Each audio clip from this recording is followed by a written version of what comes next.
Bonjour et bienvenue sur notre chaîne YouTube. Aujourd'hui nous allons parler d'une néobanque assez connue en France, puisqu'il s'agit de N26. Nous allons tout d'abord retracer son historique et nous rentrerons ensuite dans le vif du sujet. Tout d'abord donc son histoire. La startup a été fondée en février 2013 à Berlin en Allemagne par Valentin Stalf et Maximilian Taillenthal. Excusez-moi sur la prononciation. Donc ça a été fait à l'époque en partenariat avec la banque Wirecard qui possède alors une licence bancaire. Ça permet donc à N26 d'émettre des cartes de paiement. D'ailleurs, à son lancement, elle ne s'appelait pas N26 mais Number26. À partir de décembre 2015, la startup s'ouvre le marché européen et propose alors sa célèbre carte transparente. Le premier grand tournant de l'histoire de N26, c'est en 2016, alors qu'ils obtiennent leur propre licence bancaire auprès de la Banque Centrale Européenne. Et de ce fait, ça met un terme au partenariat qu'ils avaient avec Wirecard. C'est à partir de ce moment-là que Number26 est officiellement renommé N26. En janvier 2017, N26 se lance réellement en France avec une offre spécifique et une application enfin traduite en français.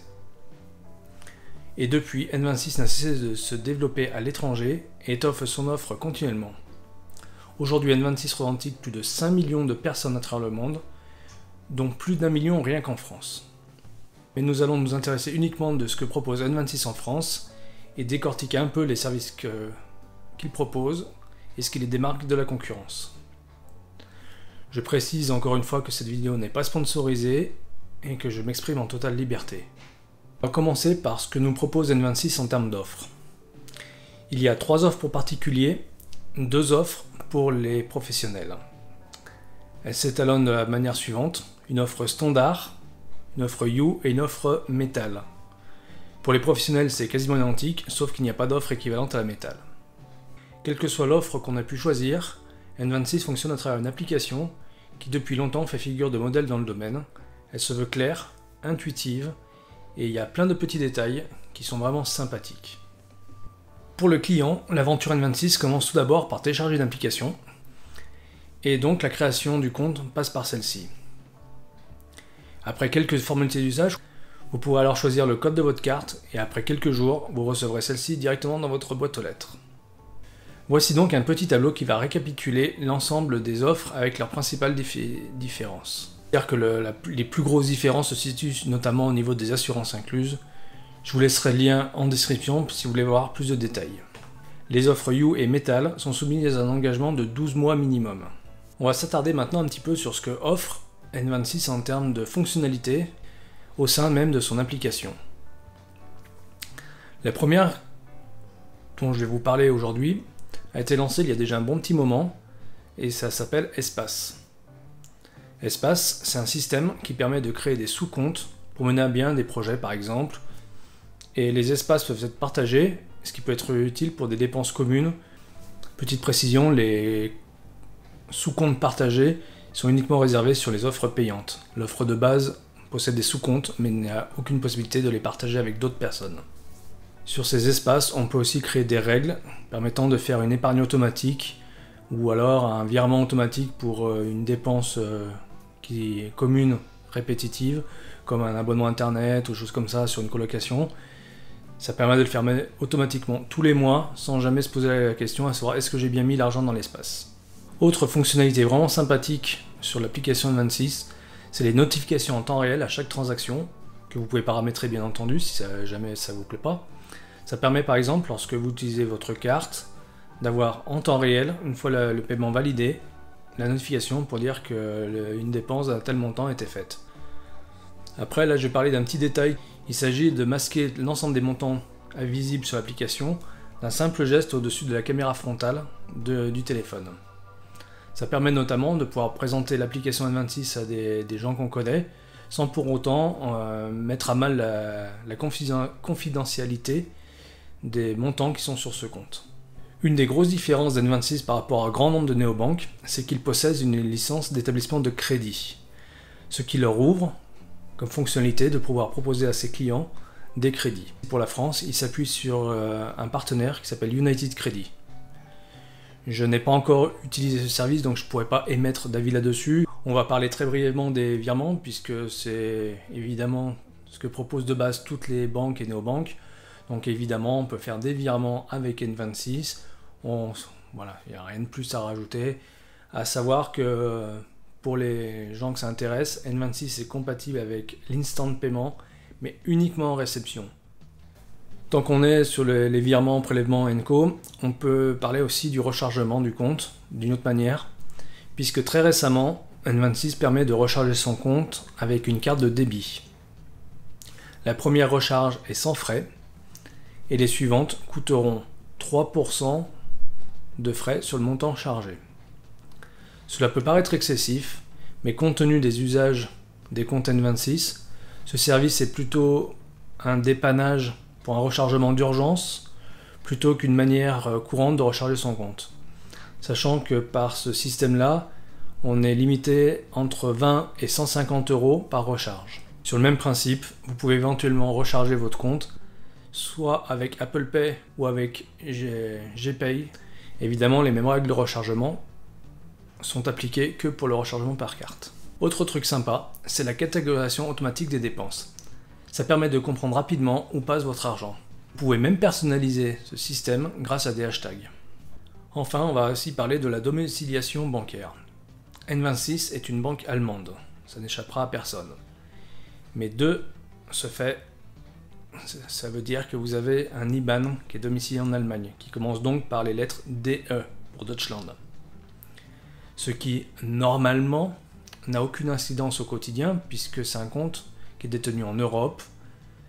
Mais dans la réalité, certains établissements, et notamment les administrations, et éventuellement les opérateurs de téléphonie mobile, sont plutôt réticents à accepter ce RIB. Autre détail qui a aussi son importance, c'est que, point de vue de l'administration fiscale, vous détenez donc un compte à l'étranger et il doit obligatoirement être déclaré en tant que tel lors de votre déclaration de revenus. En dehors de ces deux points, il n'y a aucune différence à détenir un compte en France ou en Allemagne.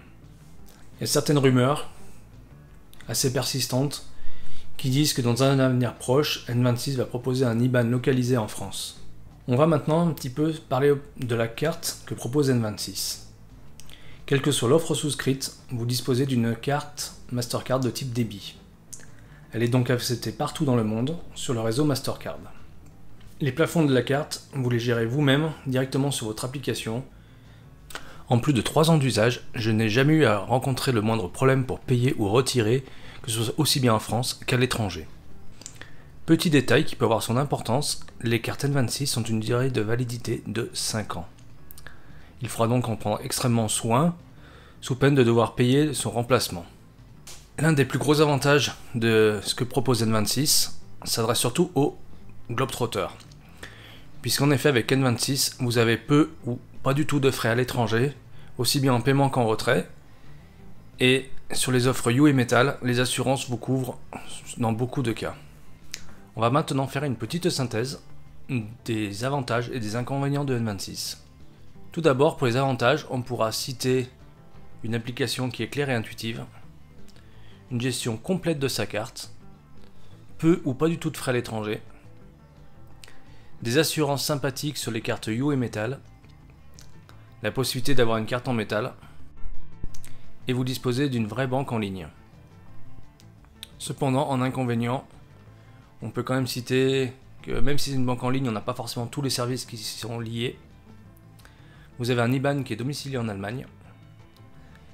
Il y a des frais très importants pour le recharge par top-up. Et évidemment, le coût des offres payantes qui est relativement élevé. Pour conclure cette vidéo, on pourra dire que N26 offre une offre gratuite vraiment excellente. Son application est bien pensée et la carte est acceptée vraiment à peu près partout. Après, en ce qui concerne les offres payantes, mon avis est un peu plus mitigé. En effet, celles-ci ont un coût non négligeable. On parle de 9,99 € par mois pour l'offre You et de 16,99 € par mois pour l'offre Metal.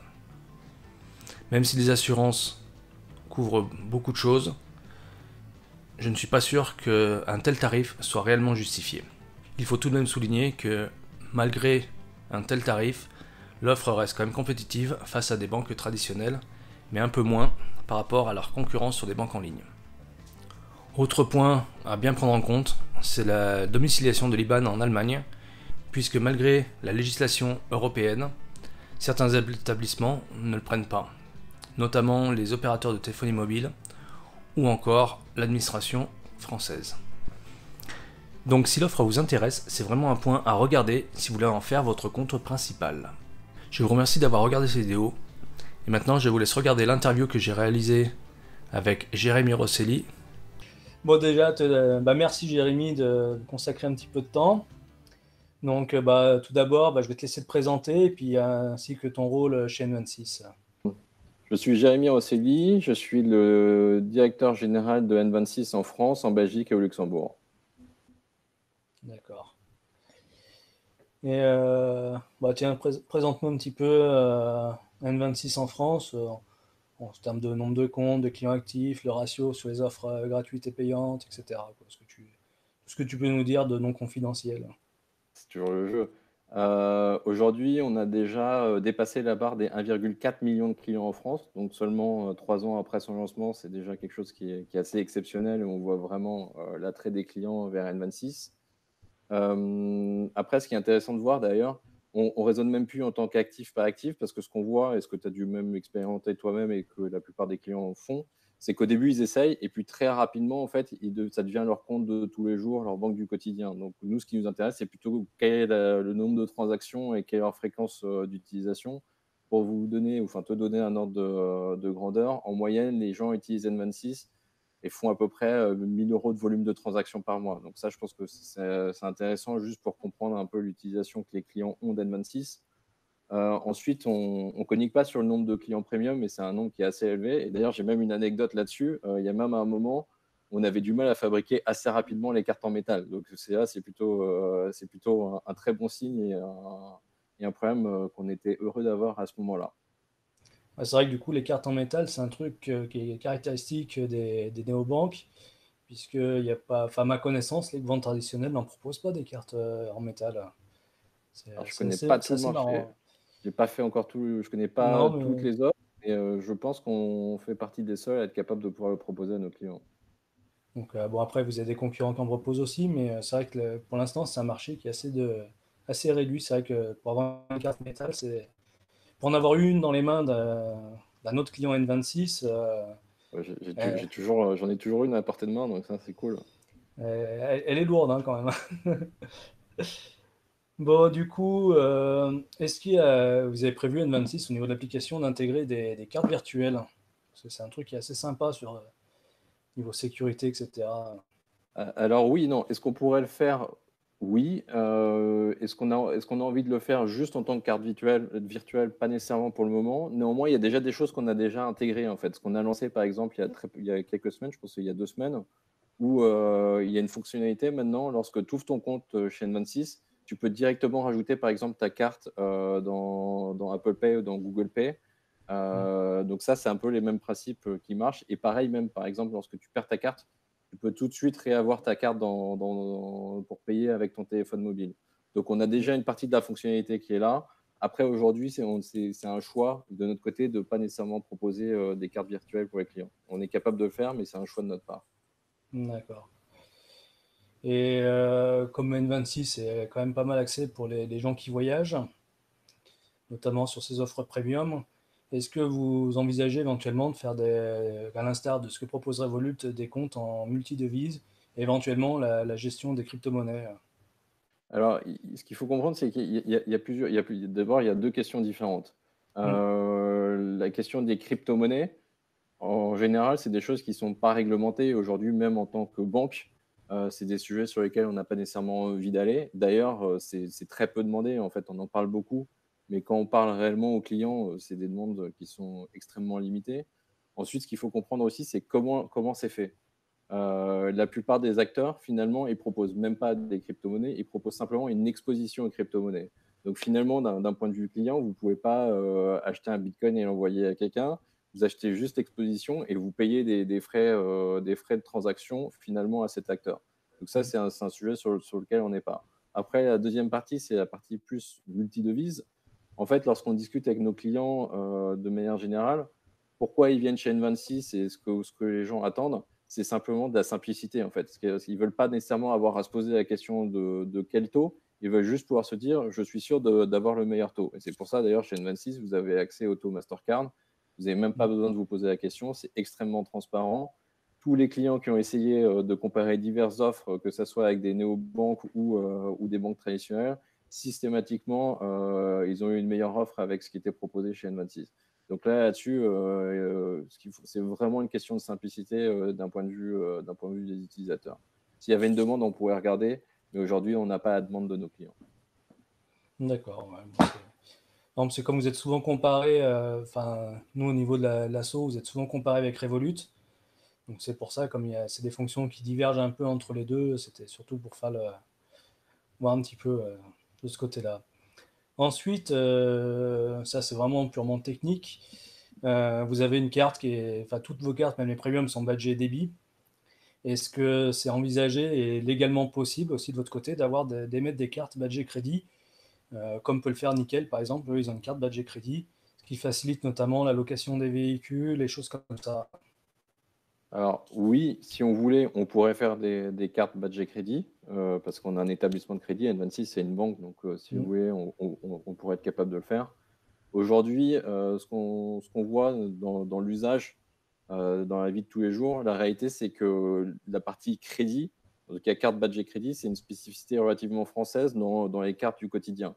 Dans la plupart des autres pays du monde, toutes les cartes que les gens utilisent au quotidien, c'est des cartes de débit. Souvent, les gens ont deux cartes. En France, c'est assez spécifique d'avoir une seule carte. Ensuite, ce qu'il faut comprendre, c'est que dans l'utilisation, finalement, même pour la location de voiture, hein, ça, c'est des choses qu'on voyait au début. Mm. On a travaillé d'ailleurs même avec les grands loueurs. Aujourd'hui, les cartes de débit sont acceptées quasiment partout. On est en train de résoudre les derniers problèmes, mais c'est des choses qui portent absolument plus préjudice. Au contraire, ça marche extrêmement bien. C'est d'ailleurs pour ça que dans les offres premium, on a même rajouté les assurances pour louer les voitures. Donc ça, là-dessus, même nous, d'un point de vue banque ou service client, j'ai quasiment plus aucun retour de problèmes qui sont typiquement liés à ça. D'accord. Ensuite, bon, c'est un petit peu une remarque globale des clients, c'est que N26 était pendant très longtemps un moteur d'innovation dans le domaine. Et depuis quelques temps, on a l'impression que N26 se repose sur ses lauriers, n'innove plus trop. Donc, est-ce qu'il y a un gros truc qui va sortir et éventuellement pourquoi il y a eu une période où il n'y a plus vu vraiment d'innovation dans ce domaine-là? Alors, je peux pas laisser dire que N26 se repose sur ses lauriers. Aujourd'hui, N26, c'est plus de 500 développeurs. Je pense, on doit faire au moins 2 releases par mois. Donc c'est des choses où il y a toujours des nouveautés. Après, il y a des choses qu'on voit un peu plus que d'autres, hein. Typiquement, la plateforme qu'on a lancée avec les espaces, c'est quelque chose qui évolue régulièrement. Maintenant, on est capable de mettre des transactions dans les espaces, on est capable de les partager jusqu'à 10 personnes. Il y a les logos qui sont apparus, donc il y a beaucoup de choses qui apparaissent régulièrement. Donc ça continue je suis le premier du coup à communiquer là-dessus. Donc il y en a de plus en plus, même si on ne le voit pas nécessairement. Ensuite, il y a des choses aussi qu'on ne voit pas parce que c'est des projets qui peuvent être longs. Pourquoi les projets sont longs? Un, parce qu'on est dans la banque et donc c'est réglementé. Il y a beaucoup de choses qui peuvent prendre un petit peu de temps. Et aussi parce qu'on est internationaux. Ce qu'on essaye de faire, c'est de développer des produits qui sont capables de marcher pour tous les clients. Donc ça prend un certain temps. Mais par contre, ce que je peux vous dire, c'est qu'on travaille beaucoup et qu'il y a beaucoup de projets justement qui commencent à arriver proche de leur terme, qui ont été lancés il y a plusieurs mois, voire même plusieurs années, qui devraient arriver d'ici quelques mois. Donc là-dessus, au contraire, on est plutôt très optimiste. Et les clients d'N26 seront vraiment satisfaits de voir à quel point ils ont quelque chose qui ont un produit qui sera beaucoup plus innovant que la compétition. Du coup, ça permet de rebondir aussi là-dessus. C'est bon, on se rend compte aussi qu'il y a certaines fonctionnalités qui sont réservées au marché allemand. Et notamment, on va parler de l'épargne rémunérée. Et donc, pourquoi que le marché allemand et est-ce que ça va finir par arriver en France? Alors d'abord, je préfère déminer le sujet tout de suite. Il n'y a pas de préférence d'un pays par rapport à l'autre. D'abord, c'est historique. Il y a des produits qui ont été historiquement lancés en Allemagne, hein. Moi, je me souviens, c'est au moment où je suis arrivé chez N26, il y a plus de 3 ans, où on était en train de lancer ces produits-là. Après, ce qui s'est passé, c'est qu'on a commencé à grossir à l'international et on s'est dit que pour pas mal de sujets, on préférait utiliser nos ressources pour être capable de proposer des produits à l'ensemble de nos marchés plutôt que de se concentrer sur un seul pays. Parce que ce qu'on peut voir, c'est quand on lance un produit, même comme le crédit à la consommation, c'est extrêmement spécifique à un pays.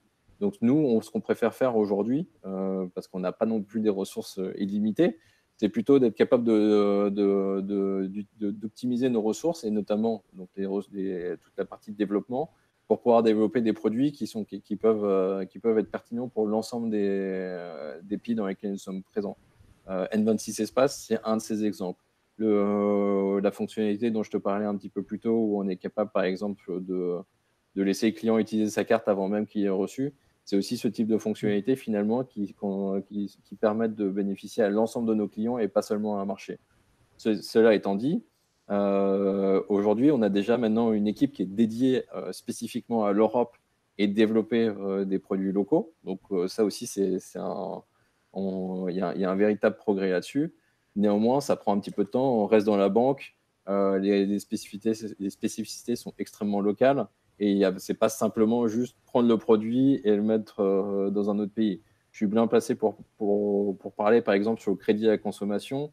On n'a pas simplement recopié le crédit à la consommation en Allemagne. On a trouvé un partenaire, oui, en français, différent. Ça a été une intégration différente, même si d'un point de vue utilisateur, c'est quasiment pareil. Donc c'est là où ça demande beaucoup plus de travail. Et nous, de notre point de vue, aujourd'hui, on est plus en train de se dire, essayons de faire des produits qui peuvent bénéficier à l'ensemble, même si maintenant on commence à avoir des équipes qui vont être dédiées au local. Et je vous promets, en France, on va avoir pas mal de choses qui vont arriver simplement dédiées à la France. Donc ça, au contraire, j'étais encore en réunion il n'y a pas longtemps, enfin il n'y a pas longtemps, ce matin, et je peux vous assurer qu'il y a pas mal de choses qui devraient arriver dans les prochains mois que pour la France. Ah, c'est sympa ça. Ça fait Ouais, 3 ans que je me bats pour ça. Vous en faites surtout que pas. la France, c'est un très gros marché pour N26 aussi, du coup. Donc c'est intéressant de développer dessus. La France, c'est un grand marché pour N26. Et de toute façon, moi, je ne m'as pas demandé ce que c'est mon boulot, mais moi, aujourd'hui, mon travail, et je le définis comme ça, je suis l'avocat des clients français. Donc, je suis là pour expliquer d'abord à une boîte internationale quelles sont les spécificités du marché français, mais je suis là aussi pour dire, bah, écoutez, en France, ils demandent tel ou tel produit, ça serait vraiment pertinent de le faire, et c'est des choses sur lesquelles on travaille. Moi, je peux vous donner des exemples concrets. Quand je suis arrivé, la première chose que j'ai faite quand je suis arrivé, c'était de faire accepter les cartes d'identité françaises. Pourquoi? Parce qu'en France, les cartes d'identité sont plus grandes et ça ne rentrait pas dans nos filtres à l'époque. Donc ça, c'est des choses où bah, j'arrive, je suis avocat et je fais marcher les choses pour la France. Tu m'aurais posé la même question il y a 3 ans, tu m'as dit, mais pourquoi en Allemagne vous acceptez les cartes d'identité et pas les cartes d'identité en France? Bah, c'est Bah, moi, exactement ce genre de choses qu'on ne voit pas nécessairement, mais qu'on est en train de faire. Mais promis, il y a des grosses choses qui arrivent pour la France. on a un de nos modérateurs de la communauté qui habite sur l'île de la Réunion. Et vous ne proposez plus le produit sur les dom-toms. Pourquoi vous n'êtes plus Ça, il capable n'y de a le pas faire, trop de sachant que vous soucis. l'aviez fait avant? Non, alors pour être super transparent, on travaille très activement là-dessus. La raison principale de cette problématique, c'est qu'il y a beaucoup de terminaux donc dans les DOM qui sont considérés des terminaux de paiement qui sont considérés comme pas en France, et du coup ça déclenche beaucoup d'éléments de sécurité et ça bloque les cartes. Donc c'est plus pour essayer de préserver l'expérience utilisateur et pas se retrouver avec des clients justement qui ont leur carte bloquée justement pour des raisons de sécurité. Il y a aussi d'autres facteurs comme la livraison de cartes et toutes ces choses-là. Et ça, c'est les choses sur lesquelles on travaille aussi. Et ça fait partie de mes objectifs pour cette année. Enfin, c'était même pour l'année dernière. Donc, on essaye Un petit peu de d'avancer le plus retard. rapidement. Mais non, là-dessus, c'est une évidence. Je pense qu'il y a une vraie, il y a une vraie appétence pour N26 dans ces départements, et on fait tout pour être capable de proposer une expérience digne d'N26 pour ces utilisateurs-là aussi. D'accord. Bon, bah, en tout cas, c'était bien sympa d'échanger ces quelques questions avec toi. Juste, allez, pour conclure, est-ce que tu n'aurais pas un petit scoop à nous fournir pour ce qui va sortir courant 2020 là, chez N26 France? Scoop, là, tu me poses des questions. Il y aura, il y aura- il y aura des choses que les clients attendent. Ça reste vague. Ceux qui veulent comprendre comprendront. Bon, bah, en tout cas, bah, je te remercie bien de m'avoir consacré un petit peu de temps. Je sais que techniquement, on a galéré un peu à mettre au point cette vidéo, mais on y est arrivé. Et c'était vraiment sympa d'échanger avec toi. Ah, c'est très cool et ravi, de refaire sous un autre format ou sous d'autres choses. De toute façon, ça fait longtemps qu'on discute ensemble, hein, donc de toute façon, on a toujours communiqué et il y a pas de raison qu'on continue pas à être capable de faire des trucs cool ensemble.